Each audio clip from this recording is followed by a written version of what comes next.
আলিপুর, মন্দারমণি সহ উপকূলবর্তী এলাকায় প্রবল বৃষ্টিপাত। হলুদ সতর্কতা জারি। কোথায় জানুন। দক্ষিণবঙ্গে আবার নিম্নচাপের ভ্রুকুটি, দুর্যোগের আশঙ্কা। ফের ফুঁসে উঠেছে নিম্নচাপ। আলিপুর আবহাওয়া অফিস জানিয়েছে, উত্তর পশ্চিম বঙ্গোপসাগরে নিম্নচাপ তৈরি হয়েছে। এর প্রভাব মূলত ওড়িশায় পড়লেও নিম্নচাপের জেরে পশ্চিমবঙ্গেও কম বেশি বৃষ্টির সম্ভাবনা রয়েছে। বৃহস্পতিবার ঝমঝমিয়ে বৃষ্টিও রয়েছে দক্ষিণবঙ্গের একাধিক জেলায়। আবহাওয়া দপ্তর জানাচ্ছে, আজ অর্থাৎ শুক্রবার দক্ষিণবঙ্গের অধিকাংশ জেলায় ঝোড়ো হাওয়া বইবে। অধিক বৃষ্টির সম্ভাবনা রয়েছে কলকাতা, উত্তর এবং দক্ষিণ 24 পরগনা, পূর্ব এবং পশ্চিম মেদিনীপুর, হাওড়া, হুগলি, ঝাড়গ্রাম, পুরুলিয়া এবং বাঁকুড়ায়। তবে কোথাও ভারী বৃষ্টি হবে না।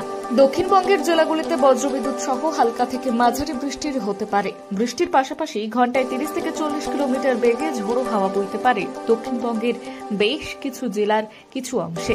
এরপর শনিবার দক্ষিণবঙ্গের প্রতিটি জেলায় অধিকাংশ অংশে বজ্রবিদ্যুৎ সহ বৃষ্টিপাতের সম্ভাবনা রয়েছে। শনিবার সতর্কতা জারি রয়েছে দক্ষিণ 24 পরগনা, পশ্চিম মেদিনীপুর, ঝাড়গ্রাম, পুরুলিয়া, মুর্শিদাবাদে। রবিবারের জন্য হলুদ সতর্কতা জারি করা হয়েছে দক্ষিণ 24 পরগনা, পূর্ব মেদিনীপুরে। রবিবার অধিক বৃষ্টিপাত হবে পূর্ব এবং পশ্চিম মেদিনীপুর, উত্তর এবং দক্ষিণ 24 পরগনা, বীরভূম, মুর্শিদাবাদ এবং নদিয়ায়।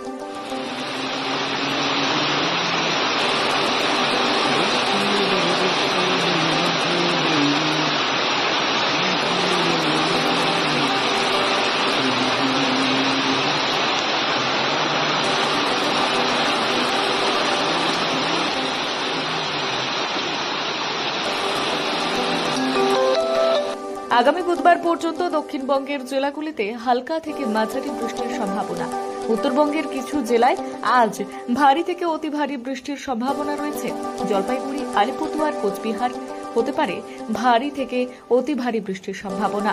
উত্তরের সব জেলাতেই হলুদ সতর্কতা জারি করা হয়েছে। বৃষ্টির দোসর হতে পারে 30 থেকে 40 কিলোমিটার গতিতে দমকা ঝোড়ো হাওয়া। শনিবার ভারী বৃষ্টির সম্ভাবনা জলপাইগুড়ি, আলিপুরদুয়ারে। বাকি জেলাগুলিতেও কম বেশি বৃষ্টিপাত চলবে।